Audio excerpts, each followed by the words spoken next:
2015 സെപ്റ്റംബറിൽ ചെന്നൈയിൽ നിന്നും ദമാമിലേക്ക് വീട്ടുജോലിക്ക് പോയ പുഷ്പവല്ലിയുടെ അത്ഭുതകരമായ തിരിച്ചുവരവാണ് ഇനി പ്രവാസ ലോകത്തെ. 7 മാസത്തോളം അറബിയുടെ വീട്ടിൽ ഒരുപാട് പീഡനങ്ങൾ സഹിച്ച് ഒരു രക്ഷപ്പെടാൻ ശ്രമിക്കുമ്പോഴാണ് പുഷ്പവല്ലിക്ക് വെടിയേൽക്കുന്നത്. രക്ഷപ്പെടാൻ ശ്രമിച്ച പുഷ്പവല്ലിയെ വെടിവെച്ച് കൊല്ലാൻ ശ്രമിക്കുകയായിരുന്നു അറബി. ഇന്ന് ഒരുപാട് ശാരീരിക ബുദ്ധിമുട്ടുകളും ഒരുപാട് പ്രശ്നങ്ങളിൽ നിന്നുമെല്ലാം അനുഭവിക്കാൻ തീരെ വയ്യാത്ത ഒരവസ്ഥയിലെത്തിയപ്പോൾ മാത്രമാണ് പുഷ്പവല്ലി പ്രവാസ ലോകത്തെ തേടിയെത്തിയിരിക്കുന്നത്. മറ്റാർക്കും തനിക്ക് അനുഭവിച്ച അനുഭവങ്ങൾ ഉണ്ടാകാതിരിക്കാൻ വേണ്ടി കൂടിയാണ് ഒരുപക്ഷെ പുഷ്പവല്ലി ഇന്ന് പ്രവാസ ലോകത്തെ കാണാൻ വന്നിരിക്കുന്നത്. പുഷ്പവല്ലിയോട് തന്നെ ചോദിച്ചറിയാം എന്താണ് സംഭവിച്ചതെന്നും എന്തൊക്കെയാണ് പറയാനുള്ളത് എന്ന്. പുഷ്പവല്ലി എന്നാ വന്നേ? ഞാൻ മാർച്ച് 10 തീയതി. എത്ര കാലം അവിടെ വന്നു? 7 മാസം. 7 മാസം. എവിടെ വീട്? പാലക്കാട് ജില്ലയിലെ കുണ്ടലശ്ശേരി. ആരെ കൊണ്ടുപോയത് ഞങ്ങളുടെ എൻ്റെ ചേച്ചിയുടെ അടുത്തുള്ള ഒരു ജയപ്രകാശ് എന്ന് പറയും, അയാളാണ് കൊണ്ടുപോയത്.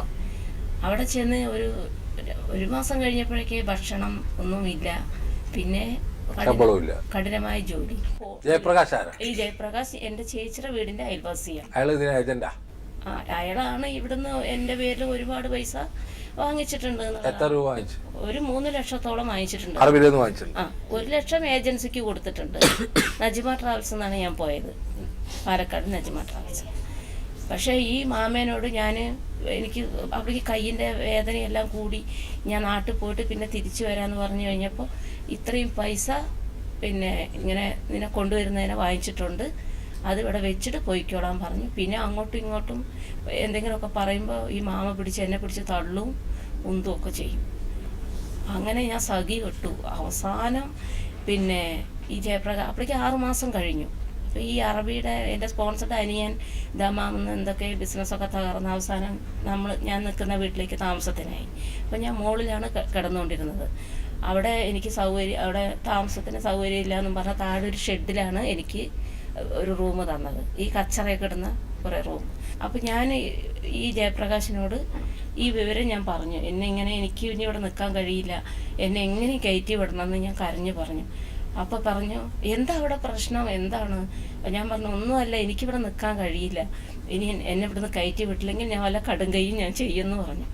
അപ്പോൾ പറഞ്ഞു 15 ദിവസത്തിനുള്ളിൽ കയറ്റി വിടാം, അതിനുള്ള ഏർപ്പാട് ചെയ്യാമെന്ന് പറഞ്ഞു. അപ്പോൾ പിന്നെ എനിക്ക് സന്തോഷമായി, 15 ദിവസത്തിൽ കയറ്റി വിടുമല്ലോ എന്ന് പറഞ്ഞു. അങ്ങനെ അതിൻ്റെ 3-ാം ദിവസം ഞാൻ എല്ലാ ജോലിയും കഴിഞ്ഞ് സൗദി സമയം 3:45 ഈ ഷെഡിൽ പോയിട്ട് അപ്പോഴാണ് എനിക്കൊരു റെസ്റ്റ് കിട്ടുള്ളൂ. 5 മണിക്ക് എണീറ്റ് പോയാൽ. അപ്പം ഞാൻ അവിടെ നിന്ന് പോയിട്ട് റെസ്റ്റ് എടുക്കട്ടെ എന്ന് പറഞ്ഞ് കയ്യിൽ ഈ ക്ലോറക്സിൻ്റെ ഒക്കെ പാത്രം കഴുകുമ്പോഴും ക്ലോറക്സ് ഒഴിക്കും ഇവർ. അങ്ങനെ കൈയൊക്കെ വെന്ത പോലെ ആയിരിക്കും. അങ്ങനെ ഞാൻ ക്ലോറക്സൊക്കെ വെച്ച് ഈ വേദനയോടുകൂടി ഞാൻ അവിടെ കിടക്കുകയായിരുന്നു. അപ്പം ഈ മോൾ ഭാഗത്തുനിന്ന് എന്തോ ഒരു ശബ്ദം. അപ്പം ഞാൻ തല പൊക്കി നോക്കി. അപ്പോൾ പിന്നെ കുറച്ച് നേരത്തേക്ക് ഒന്നും കേൾക്കാനില്ല. 2 ശബ്ദങ്ങളാണ് കേട്ടത്. വീണ്ടും ഞാൻ മയങ്ങിയെന്നൊരു സംശയം. പെട്ടെന്ന് എൻ്റെ ബാക്ക് സൈഡിലേക്ക് ഇങ്ങോട്ട് എന്തോ വന്ന് അടിക്കുന്ന പോലെയും എന്തോ തുളഞ്ഞു കയറുന്ന പോലെ. അപ്പോൾ ഞാൻ അവിടുന്ന് ചാടി എണീറ്റിട്ട് മാമാന്ന് വിളിച്ചുകൊണ്ട് അലറി ഞാൻ അങ്ങോട്ട് പോയി. ഇവരുടെ വീടിൻ്റെ ഉള്ളിലേക്ക് പോയപ്പോൾ അവരുടെ മോളും മരുമോളും ഓടി വന്നിട്ട് എന്താ ചോദിച്ചു. എന്നെ ഷോക്ക് അടിച്ചു. എനിക്ക് അങ്ങനെയാണ് ഒരു അനുഭവം ഉണ്ടായത്. ഷോക്ക് അടിച്ചു എന്ന് പറഞ്ഞു. അപ്പോൾ അവർ വന്ന് നോക്കിയപ്പോൾ ഇവിടെ ഒന്നും കാണാനില്ലല്ലോ. കട്ടിൽ നിന്ന് എണീറ്റപ്പോൾ കാല് തട്ടിയതായിരിക്കും, വാസലിൻ തേക്കുന്നു പറഞ്ഞിട്ട് അവർ പോയി. അത് കഴിഞ്ഞ് ഞാൻ എന്തെങ്ങനെ വേദനയ്ക്ക് വേണ്ടി ഞാൻ ബാത്റൂമിലേക്ക് പോയിട്ട് ഇത് വസ്ത്രം പൊക്കി നോക്കിയപ്പോൾ ബ്ലഡ് വരുന്നു. അപ്പം ഞാൻ പുറത്ത് വന്നിട്ട് വീണ്ടും ഞാൻ അലറി വിളിച്ചപ്പോൾ അവർ വന്നു. അപ്പോൾ ഞാൻ അത് കാണിച്ചു കൊടുത്തപ്പോൾ ഈ പുറത്ത് പോയ അറബീനെ വിളിച്ചിട്ട് പിന്നെ അപ്പോൾ അയാൾ വന്നതിന് ശേഷം അയാൾ പറഞ്ഞു കത്തിയും കൊണ്ട് ഞാൻ ഇന്ത്യയിലേക്ക് പോകാൻ വേണ്ടി കത്തിയും കൊണ്ട് നീ കുത്തിയല്ലേ എന്ന് പറഞ്ഞു എന്നോട്. അപ്പം ഞാനൊന്നും ചെയ്തിട്ടില്ല, എനിക്ക് ഒന്നും അറിയില്ല.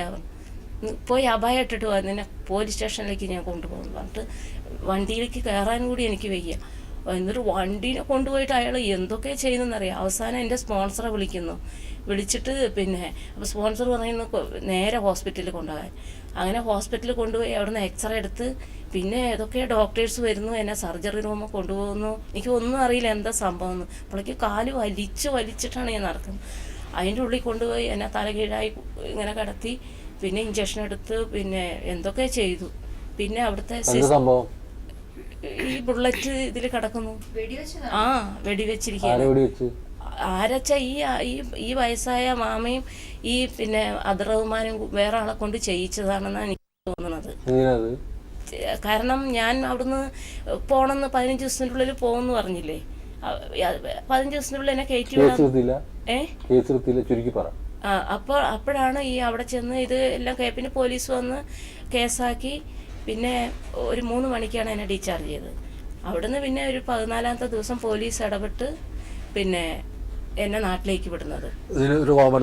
ഒന്നും തന്നില്ല. 2500 റിയാൽ എൻ്റെ ശമ്പളം. പിന്നെ ശമ്പളം തരുന്ന സമയത്ത് ഒപ്പിട്ടിട്ടാണ് ശമ്പളം തരുന്നത്. വീണ്ടും അവരെ കയ്യിൽ തന്നെ കൊടുത്തിട്ട് ഈ ജയപ്രകാശിൻ്റെ ആണ് അയക്കുന്നത്. അങ്ങനെ ഈ 2500 റിയാൽ ഞാൻ അയാളെ കയ്യിൽ കൊടുത്താണ്. അപ്പോൾ വരുമ്പോൾ എനിക്ക് തരുമെന്നാണ് ഞാൻ വിചാരിച്ചത്. പക്ഷേ ഒരു പൈസ പോലും തന്നുമില്ല. എയർപോർട്ടിൽ വെച്ചിട്ട് ജയപ്രകാശ് പറഞ്ഞു ഇപ്പം നാട്ടിലേക്ക് പോകും, പിന്നെ എന്താ വേണ്ടിച്ചാൽ ഞാൻ ചെയ്യാന്ന് പറഞ്ഞു. ഇന്ന് വരെ ഒരു ഫോൺ കോൾ പോലും അയാൾ ചെയ്തിട്ടില്ല, ഒന്നും ചെയ്തില്ല. വളരെ ഗൗരവപ്പെട്ട ഒരു കേസാണ് പുഷ്പവല്ലി പറയുന്നത്. ഒരു വീട്ടു ജോലിക്ക് പോയ ഒരു സ്ത്രീയെ വെടിവെച്ച് പോലീസ് സ്റ്റേഷനിൽ കൊണ്ടുപോയി ആശുപത്രിയിൽ കൊണ്ടുപോയി ഒരു കേസോ ഒരു കോമ്പൻസേഷനോ ഇല്ലാതെ അവർ നാട്ടിൽ വന്നിരിക്കുക. ഈ പ്രവാസ ലോകത്തിലെ ഈ എപ്പിസോഡിൽ എനിക്ക് അഭ്യർത്ഥിക്കാനുള്ളത് MB രാജേഷിനോടാണ്. ഇന്ത്യൻ പാർലമെന്റിലെ പാലക്കാടിനെ പ്രതിനിധീകരിക്കുന്ന ഊർജ്ജസ്വലനായ രാജേഷിനോട് എനിക്ക് പറയാനുള്ളത്, ഈ കേസ് പാർലമെന്റിൽ ഉന്നയിക്കണം. ഒരു സഹോദരിയുടെ നേർക്ക് വെടിയുതിർത്ത് ഒരു കേസുമില്ലാതെ ഒരു കോമ്പൻസേഷനും ഇല്ലാതെ എംബസി പോലും വേണ്ടത്ര ശുഷ്കാന്തി കാണിക്കാതെ അവരെ തിരിച്ചയച്ചിരിക്കുന്നു. അവർക്ക് കൊടുക്കാനുള്ള പൈസ പോലും കൊടുക്കാതെ അയച്ചിരിക്കുകയാണ്. ആരും ചോദിക്കാനില്ലാതായിരിക്കുന്നു. ഇത് എവിടെയാണ് നമ്മൾ നിൽക്കുന്നത് എന്നുള്ളതാണ് പ്രശ്നം. ഇത്തരത്തിലുള്ള പ്രശ്നങ്ങളോട് നമ്മുടെ ഗവൺമെൻറ്റുകളുടെ കേന്ദ്ര ഗവൺമെൻറ് സമീപനം എന്താണ്? നിങ്ങൾ പരാതി കൊടുക്കണം. കേരള മുഖ്യമന്ത്രിക്ക് നിങ്ങൾ പരാതി കൊടുക്കണം. MB രാജേഷിന് കൊടുക്കണം. സുഷമ സ്വരാജൻ ഇത് മുഴുവൻ എഴുതിയിട്ട് കൊടുക്കണം. നിങ്ങൾക്ക് എന്തെങ്കിലും കോമ്പൻസേഷൻ കിട്ടാനുണ്ടെങ്കിൽ തീർച്ചയായിട്ടും ഞങ്ങൾ അതിനുവേണ്ടി ശ്രമിക്കും. പ്രവാസ ലോകം